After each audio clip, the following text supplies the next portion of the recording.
the problem is, and the problem that I talk about in the book is that in the 21st century, we're now facing a literal tsunami of diseases that while they were around in the 20th century, they're nowhere near the numbers today. These are so-called chronic diseases, and they're now literally in biblical numbers that we've never before seen in the history of the human race. And these diseases, and it's a seemingly heterogeneous group of diseases, all the way from obesity to diabetes, hypertension, cardiovascular disease, stroke, cancer, Alzheimer's disease, even mental illness. They're all just expanding incredibly. And the problem is when Western medicine takes the same pills and surgeries that were so effective in the 20th century, that same strategy, just treat it, they work for in many cases, they can be life-saving, but oftentimes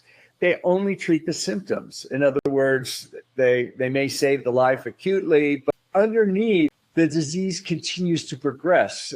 And what does that mean? It means somehow we're missing the root cause, the common mechanism. And what I think the common mechanism is based on lifestyle. And it's arguably the most powerful medicine that most of us will ever take. And it can do things that the pills and surgery, at least at this point, can't do, because all the diseases I mentioned, all the chronic diseases, I would like to submit and make the argument for that they're based on common metabolic abnormalities, common disease drivers, things like insulin resistance, inflammation, oxidation, these things that really drive all these diseases.